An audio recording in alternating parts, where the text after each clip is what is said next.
Nah, baik. Nah, ini adalah sebab yang pertama yang kita bahas. Sebenarnya sudah masuk ke pertemuan yang keempat ya, karena minggu kemarin kita ada libur. Nah, sehingga memang tidak mungkin kita masuk di minggu kemarin.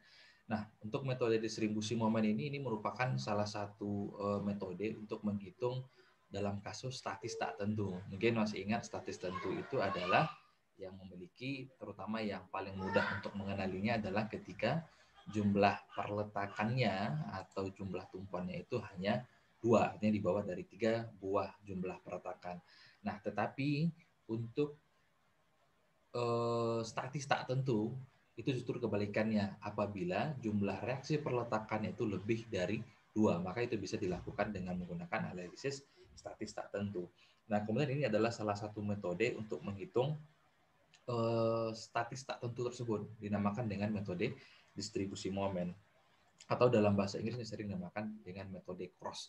Nah, metode cross ini memang ini merupakan nama dari penemunya, itu Frank Hardy Cross. Nah, jadi waktu itu dia menemukan sebuah metode bagaimana untuk menghitung besaran gaya dalam yang terjadi dalam ilmu analisa struktur atau mekanika. Nah, kemudian berikutnya metode distribusi momen ini dapat digunakan untuk menganalisa semua jenis balok dan kerangka statis tak tentu. Nah, jadi perlu diingat yang distribusi momen ini untuk menghitung kondisi statis tak tentu. Jadi kalau hanya statis tertentu kan gampang ya, hanya ada 2 reaksi perletakan, itu bisa dengan menggunakan keseimbangan gaya. Nah, kemudian metode ini merupakan suatu cara untuk menyelesaikan persamaan-persamaan serempat di dalam metode deflaksi kemiringan dengan pendekatan berturut-turut. Kemudian dalam pendesainan dan penganalisaan awal suatu struktur kecil atau bagian-bagian dari suatu struktur besar, metode distribusi momen ini tetap unggul karena kesederhanaan. Jadi nanti ada ketika kita akan menghitung berapa gaya dalam yang terjadi dan menggunakan metode cross atau distribusi momen ini, hasil akhirnya itu nanti berupa tabel, jadi lebih gampang kita menghitungnya nanti. Nanti lebih jelas ketika kita bahas ada di contoh soal ya. Nah, ini merupakan konsep dasar metode distribusi momen ya. Jadi misalnya seperti ini, namakan statistik tertentu itu jika reaksi perletakannya lebih dari 2. Nah, di sini kalau kita lihat A, B, C, dan D ada 4 reaksi perletakan titik A, B, C, dan D, di mana yang di A ini adalah tumpuan jepit, B, C, dan D masing-masing adalah tumpuan sendi. Nah, kalau untuk melakukan perhitungan dengan metode distribusi momen ini, kita harus memecahnya menjadi beberapa balok. Misal, yang pertama ini adalah balok AB, yang kedua adalah balok BC, yang ketiga adalah balok CD, dan selanjutnya juga seperti itu. Kemudian nanti akan ada, pertama kita akan menghitung berapa momen yang terjadi pada masing-masing balok tersebut setelah kita pisah dia menjadi beberapa balok, tergantung dari jenis tumpuannya. Nah, langkah berikutnya adalah ada faktor kekakuan dan faktor pemindai atau faktor distribusinya nanti. Jadi memang tergantung dari jenis tumpuan yang digunakan. Pertama, untuk menghitung momen juga seperti itu, rumus untuk menghitung momen tergantung dari jenis reaksi perletakan. Apakah dia jepit-jepit, ada jepit sendi, nanti akan ada perbedaan persamaan yang digunakan. Saya rasa itu di analisis struktur 1 atau mekanika 1 itu sudah dibahas lebih detail ya. Nah, ini ada sebuah contoh bagaimana kita menghitung gaya dalam dengan menggunakan metode cross ini. Yang pertama, kita harus menghitung berapa momen yang terjadi pada masing-masing titik tumpuan. Itu kan sudah biasa ya, tergantung dari berapa jumlah gaya yang terjadi di sini dikalikan dengan jarak yang ada. Sehingga kita dapatkan misalnya berapa MA, berapa MB, berapa MC-nya masing-masing. Nah, kemudian berikutnya akan ada yang namanya faktor distribusi. Nah, faktor distribusi ini tergantung dari nilai EI material. Misalnya untuk batang AB di sini nilai EI adalah 5I, batang BC di sini nilai 5I. Nanti lebih jelasnya ya ada di sini nanti. Nah, kemudian ada yang namanya faktor kekakuan. Jadi antara satu balok dengan balok yang lain ini kan dihubungkan dengan suatu reaksi perletakan. Nah, sehingga akan ada kekakuan yang terjadi di sana. Jadi nanti akan ada keterkaitan, misalnya ini balok AB, kemudian untuk di titik B ini ada menjadi balok BA, kemudian di sini juga akan menjadi balok BC. Nanti ada sebuah contoh soal yang lebih detail tentang bagaimana pertama menghitung momennya seperti apa, kemudian faktor kekakuan, kemudian juga faktor distribusi. Jadi kita harus punya 3, momennya, faktor kekakuan, kemudian yang terakhir adalah faktor distribusi, baru kita bisa menghitung berapa nanti besaran gaya dalam yang terjadi pada masing-masing baloknya nanti. Nah, kemudian saya rasa kita coba masuk ke satu contoh soal saja ya, supaya lebih mudah kita memahaminya. Nah, ini adalah langkah-langkah yang untuk menghitung penerapan metode distribusi momen pada balok statis tak tentu. Yang pertama adalah nyatakan momen-momen ujung terjepit di ujung-ujung setiap bentangan dengan menggunakan persamaan-persamaan untuk beban terbagi rata dan beban terpusat. Nah, kita lihat dulu bebannya, ada beban apa saja, apakah ada beban terbagi rata di sana, atau mungkin ada dua kombinasi beban terbagi rata dan beban terpusat, atau hanya ada masing-masing satu. Misalnya ada beban terpusat saja atau hanya ada beban terbagi rata saja. Jadi itu biasa saja menghitung momennya. Nah, kemudian yang kedua adalah tentukan kekakuan dan faktor distribusi masing-masing dari batang. Jadi setelah kita bagi balok tersebut menjadi beberapa batang, kita akan menentukan berapa besaran kekakuannya, kemudian berapa besaran faktor dari distribusi pada masing-masing batang. Nah, kemudian berikutnya adalah yang ketiga, kita mesti buat dia tabel distribusi momen supaya nanti lebih gampang kita melakukan distribusi momen yang ada antara satu balok dengan balok yang lainnya, dan lakukan pendistribusi momen sehingga diperoleh momen di ujung-ujungnya. Yang perlu sebelum ada tabel ini harus kita dapatkan faktor kekakuannya berapa, faktor distribusinya berapa. Nah, kemudian yang keempat adalah untuk menghentikan pendistribusian momen, lakukan pengecekan bahwa jumlah momen di setiap sambungan sudah sama dengan 0. Jadi distribusi ini seperti ini. Jadi kita perkecil angkanya, misalnya momen yang di atas paling tinggi misalnya sampai dengan 100 kilonewton misalnya, seperti itu ya. Kemudian kita distribusikan ke bawah sampai dia mendekati 0. Kalaupun dia tidak persis di angka 0, paling tidak mungkin 0,05, nah itu sudah bisa kita hentikan, kita stop untuk distribusi momennya. Kemudian tentukan semua reaksi, gambarkan diagram gaya geser dan momennya. Nah, kemudian ini ada beberapa hal tambahan yang harus diperhatikan dalam penerapan metode distribusi momen. Yang pertama adalah sejak awal tentukan derajat ketelitian yang dikehendaki dan gunakan angka desimal yang sama banyaknya untuk semua bilangan di dalam tabel. Jadi misalnya apakah ada 2 angka di belakang koma, 3 angka di belakang koma, itu diserasikan. Jadi jangan ada yang satu angka di belakang koma, yang satu 2 angka di belakang koma. Nanti hasil di bawahnya mungkin kurang tepat nanti ya. Nah, kemudian kedua, berdasarkan pertimbangan boleh menghentikan pendistribusian momen pada akhir sembarang siklus sebelum digit terakhir di setiap kolom pada siklus yang baru diselesaikan itu berubah dengan selisih yang lebih kecil dari 1. Jadi apakah mungkin dia hanya 0,01 atau mungkin 0,05, artinya sudah di bawah dari angka 1. Sudah bisa kita hentikan berapa besaran distribusi momen pada masing-masing titik atau pada masing-masing balok. Nah, kemudian ketiga juga yang perlu diperhatikan adalah tanda momen penyeimbang di setiap titik hubung berlawanan dengan tanda ketakseimbangannya, yaitu jumlah momen terjepit pada siklus pertama dan jumlah momen pindahan pada semua siklus lainnya. Jadi mungkin lebih jelas di contoh soal. Nah, kemudian yang keempat, pastikan semua jumlah numerik momen-momen penyeimbang ini tepat sama dengan nilai numerik ketidakseimbangan pada setiap penyeimbangannya. Jadi setelah kita bagi menjadi beberapa balok misalnya, kita pastikan ini bahwa jumlah momen-momen yang ada itu sama dengan nilai numerik ketidakseimbangan pada setiap penyeimbangnya. Kemudian yang terakhir adalah dalam pemindahan, apabila suatu bilangan ganjil dibagi 2, kebiasaan yang lazim adalah menggunakan bilangan genap yang terdekat. Nah, ini sebuah contoh mekanika ya, analisis strukturnya, tapi di sini belum dijelaskan detailnya seperti apa. Ini adalah kondisi dari baloknya. Jadi untuk yang balok AB di sini ada beban terbagi rata sebesar 24 kN per meter. Kemudian nilai EI-nya, EI ini adalah nilai elastis modulitas, artinya masing-masing material nilainya akan berbeda. Jadi misalnya di batang balok nilai EI-nya adalah 5I. Jadi 5 dikalikan dengan 1I di sini. Kemudian untuk yang di balok BC, di sini hanya ada beban titik atau beban pusat sebesar 80 kN. Kemudian nilai EI-nya di bawah adalah 4I. Kemudian jarak masing-masing untuk yang di balok AB adalah 10 meter. Kemudian panjang balok BC itu adalah 12 meter. Nah, di sini sudah diasumsikan bahwa yang di titik A ini momennya adalah 200, arahnya berlawanan dengan arah jarum jam. Artinya dia tandanya adalah minus. Kemudian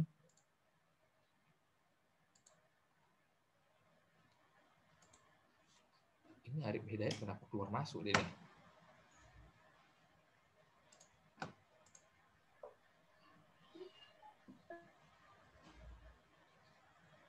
Baik. kita lanjutin.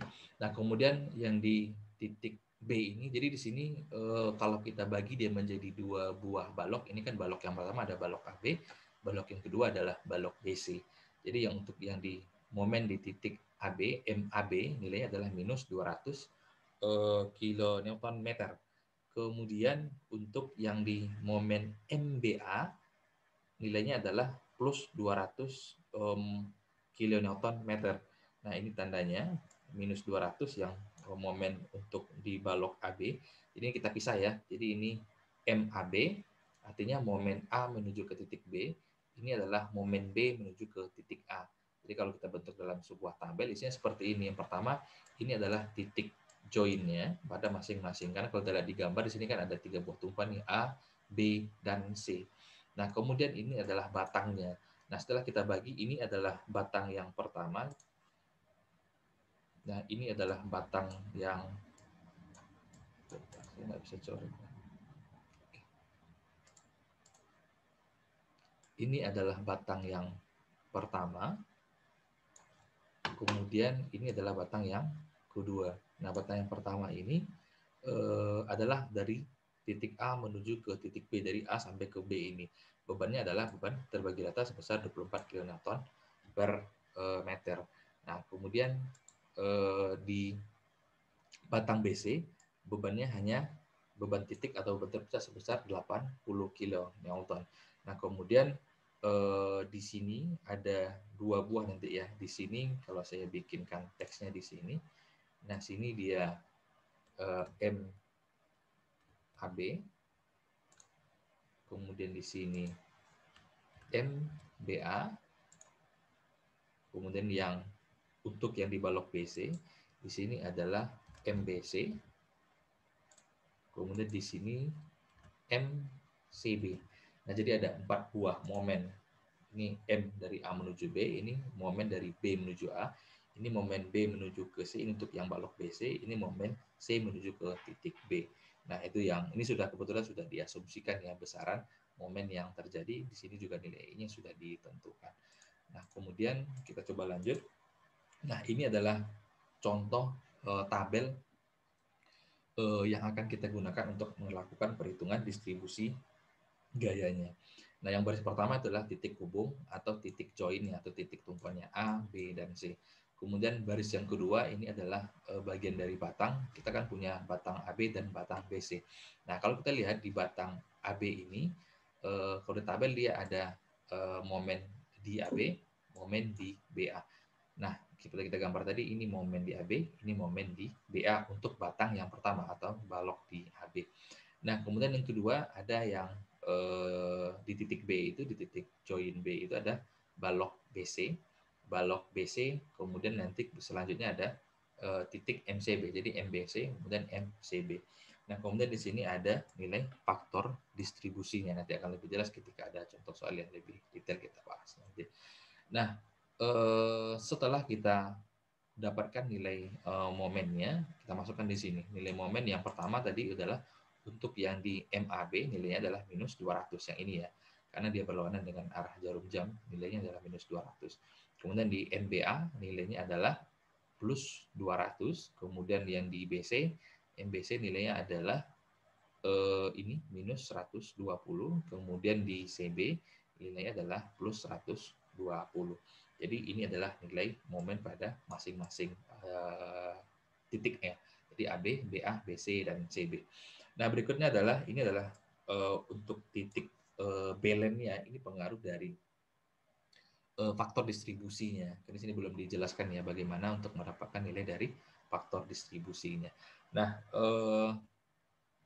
dari yang ada di sini, ini kan di titik AB tidak ada nilai faktor distribusinya, maka caranya adalah minus 200 dikalikan dengan faktor distribusinya. Jadi minus 200 ini nggak ada, dia menjadi nilai minus 200 kalikan dengan 0. Titik-titik ini kita anggap dia 0, maka nilainya adalah 0. Nah, kemudian untuk mendapatkan titik balance yang ada di baris yang kedua ini baru siklus yang pertama, caranya adalah di sini. Ini tandanya adalah 200, ini tandanya minus, ini tandanya plus 200, ini tandanya minus 120. Artinya ini dikurangin. Jadi 200 kurang 120, kemudian dikalikan dengan 0,6 untuk yang bagian yang di sini. Kemudian untuk di sini 200 dikurang dengan 120 dikalikan dengan 0,4 dikalikan dengan faktor distribusinya. Ini kalau kita 200 kurang 120 nilainya adalah 80 ya. 80 dikalikan dengan 0,6 maka nilainya adalah minus 48. Nah, sebelum dikalikan 200 dikurang 120 nilainya adalah plus 8. Jadi untuk mendapatkan belen ini semua angkanya dikalikan dengan minus 1. Jadi plus 200 dikurang 120 nilainya 80 dikalikan dengan minus 1 menjadi minus 80 dikalikan dengan 0,6. Maka nilai belennya adalah minus 48 untuk yang di titik BA. Nah, untuk yang di titik BC nilai belennya adalah sama dengan yang tadi plus 200 dikurang dengan minus 120. Dapatkan nilainya adalah plus 80 dikalikan dengan minus 1. Jadi minus 8 dia menjadi minus 80 dikalikan dengan 0,4 faktor distribusi untuk yang di titik BC sehingga nilainya menjadi minus 32. Nah, kemudian ini tinggal dikalikan saja. Jadi semua angkanya dikalikan dengan minus 1 dulu. Ini kan nggak ada angka pengurangnya nih yang ada di sebelahnya. Kalau yang ini kan kebetulan di sini kosong maka langsung dikalikan dengan 0, maka nilainya di sini 0. Kalau yang ini plus 200 kurang 120 dikalikan dengan minus 1 dikalikan dengan 0,6 hasilnya yang ini minus 48. Kalau yang ini juga sama, plus 200 kurang 100 minus 120 200 kurang 120 kemudian dikalikan dengan minus 1 baru dikalikan dengan 0,4 yang ada di sini sehingga minusnya minus 32. Nah, karena di sini nggak ada kawan ya, nggak ada lawan untuk apakah itu dikurangi atau dijumlahkan, maka nilai momen yang ada di sini 120 ini dikalikan dengan minus 1 sama dengan di sini tadi ya. Jadi kalau di sini kalau ada pengurangnya dikurangkan dulu baru dikalikan dengan minus 1-nya, kemudian baru dikalikan dengan faktor distribusinya sehingga dapatkan minus 120. Nah, ini sudah selesai pada siklus pertama. Nah, untuk mendapatkan nilai momen untuk siklus kedua, ini dibagi dua. Ini dilakukan perkalian silang. Nah, saya bikin seperti ini. Ini seperti ini. Ini juga sama, dilakukan perkalian silang. Angka yang ini ya maksudnya.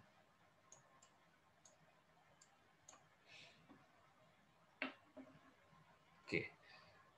Nah, ini dilakukan perkalian silang, kemudian dibagi dua. Jadi minus 48 dibagi 2, nilainya adalah minus 24. Ini 0 dibagi dengan 2, dia nilainya masih sama dengan 0. Nah, ini juga sama. Minus 32 dibagi dengan 2. Ini untuk mendapatkan faktor ininya ya. Momen untuk siklus keduanya ini tinggal kita distribusikan. Ini dibagi 2. Didistribusikan ke titik ini dengan melakukan perkalian silang. Sehingga di sini menjadi minus 16. Nah, begitu juga yang ini. Minus 120 ini dibagi 2, kemudian ditaruh dia di posisi yang ada di sini. Nah, kemudian nanti dengan langkah yang sama, itu juga bisa dilakukan sampai dengan siklus berikutnya, dengan cara yang tadi ya. Nah, ini kan menjadi 36. Nah, 36 dikurang, oh ini dulu, bentar. Nah, oke. Nah, 0 untuk mendapatkan yang belen yang siklus kedua ini kan masih 0 ini, belum bisa kita apa-apain nantinya karena di sini masih ada angka 0-nya ya. Nah, untuk yang pada siklus ini, langkahnya adalah 0. Saya hapus dulu yang ini supaya lebih. Nah, untuk mendapatkan yang ini, nah ini, caranya adalah 0 dikurangi dengan 60. Kemudian hasilnya dikalikan dengan minus 1 tadi ya. 0 dikurangkan dengan 60, kemudian dikalikan dengan 0 kurang 60, hasilnya adalah minus 60. Dikalikan dengan minus 1, dia menjadi plus. Kemudian plus 60 itu dikalikan dengan faktor distribusinya 0,6. Sehingga nilainya adalah plus 36.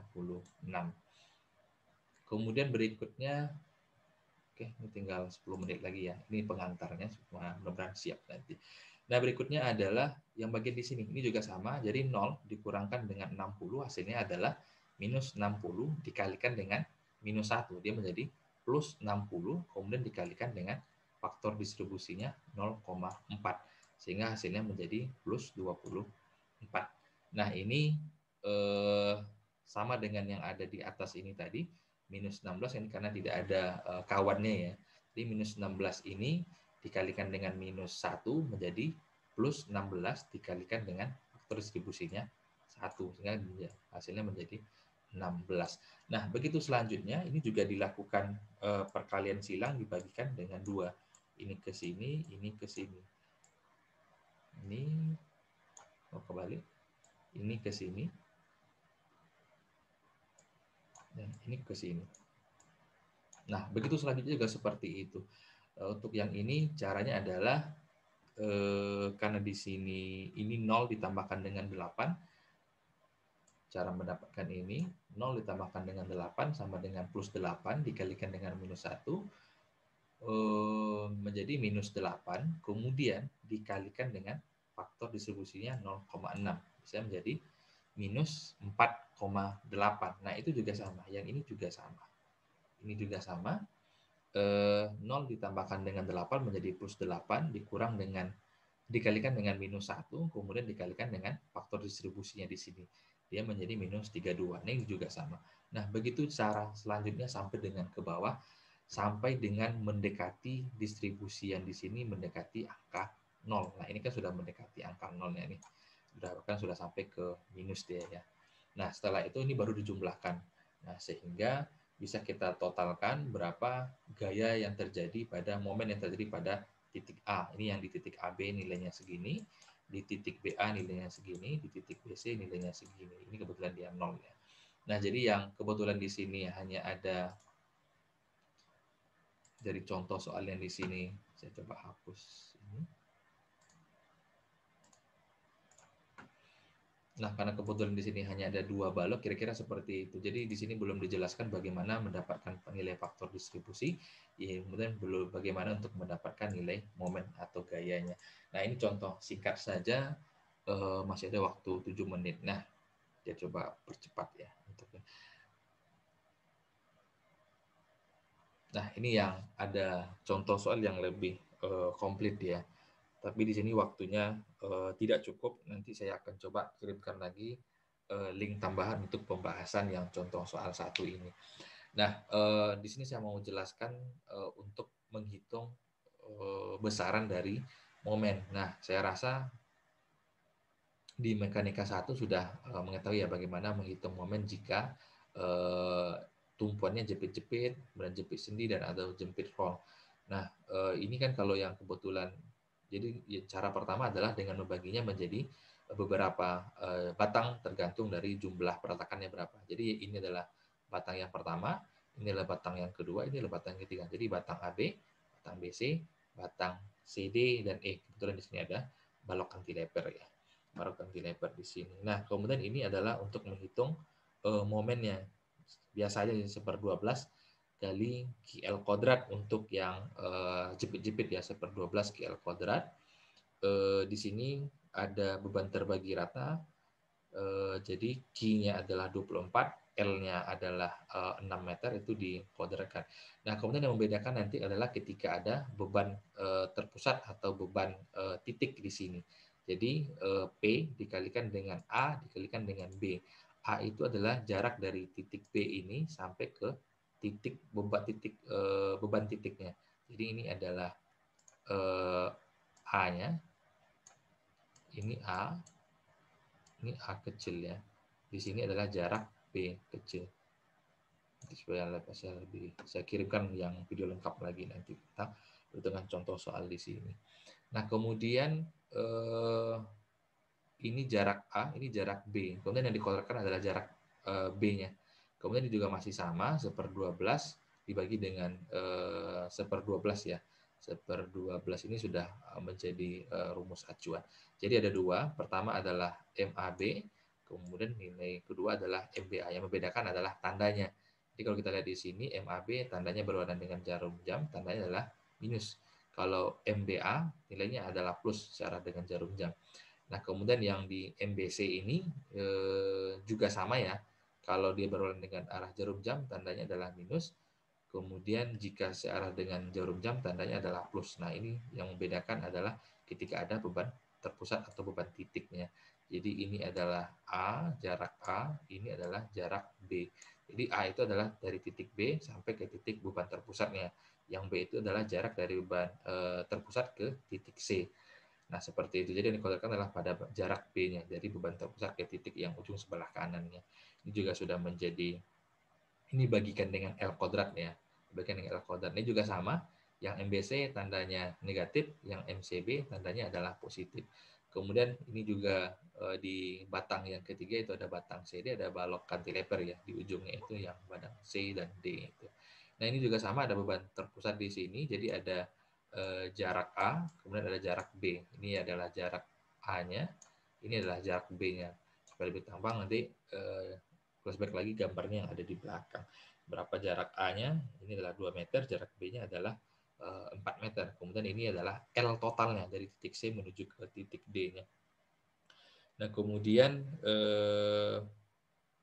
nah di sini ada perbedaannya. Kalau di sini kan kebetulan gayanya sama, kemudian jarak A dan B-nya ini sama. Kemudian kalau untuk yang di sini dia akan berbeda. Kalau untuk dari MD ke titik C, yang dikodratkan akan berbeda. Dia menjadi yang A-nya itu adalah bagian yang di sini. Nah, dari momen dari titik D menuju ke titik C. Ini kebalikannya. Jadi yang A-nya adalah yang ini, yang B-nya adalah yang ini. Nah, sehingga yang dikodratkan kalau yang di sini yang dikodratkan adalah 4, kalau di sini yang dikodratkan adalah 2. Jadi A dikalikan dengan B. Jadi dari titik D menuju ke titik C itu jarak, yang ini adalah jarak A, kemudian dari beban terpusat beban titik menuju ke titik C ini adalah jarak dari B. Nah, itu yang membedakannya. Nah, kemudian tinggal 2 menit lagi, saya cepat saja, nanti saya kirim video untuk pembahasan yang contoh lengkapnya. Ini adalah langkah untuk menghitung faktor kekakuannya. Jadi masing-masing batang itu memiliki nilai EI-nya masing-masing. Kalau kita lihat di sini kan ini 3 I, artinya di sini dia menjadi 3 dikalikan dengan 3 EI. Nah, kemudian di balok BC ini kebetulan sama dengan nilai KCB 4 DI dikalikan dengan 10 I. Nah, ini nilainya 10 I ya. Kemudian di titik KCD, kekakuan di nilai KCD 3 EI, nilai di sini kalau kita ada 2 I ya, maka dikalikan 3E dikalikan dengan 2I dibagi dengan 4 dikalikan dengan jaraknya masing-masing. Yang CD kebetulan jaraknya adalah 6 meter, balok BC jaraknya adalah 12 meter, yang AB jaraknya adalah 6 meter juga kebetulan sama. Nah, berikutnya adalah untuk faktor distribusinya, ini berdasarkan dari sini. Jadi ada keterkaitan antara balok satu dengan balok yang lainnya. Kalau kita lihat di sini faktor distribusi untuk yang di BA itu yang ada di balok BA itu adalah KBA dibagi dengan KBA ditambahkan dengan KBC. Jadi ada keterkaitan antara satu balok dengan balok yang lainnya.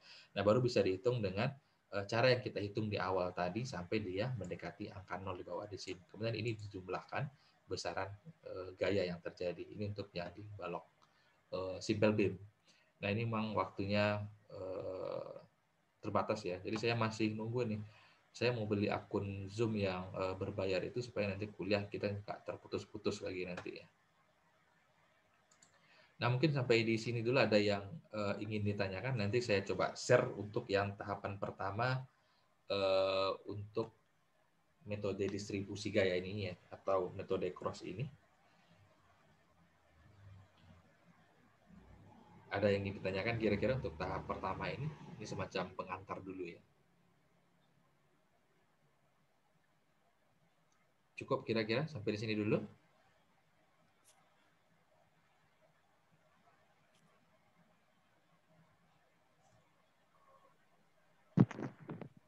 Videonya di-share ya, Pak. Oke, nanti saya sharekan di link ya. Untuk kelanjutannya nanti saya coba share dulu, saya coba rekam dulu nanti. Oke, jangan lupa isi absennya ya. Oke, Oke, terima Pak. kasih untuk kuliah hari Oke, ini. Pak. Assalamualaikum warahmatullahi wabarakatuh.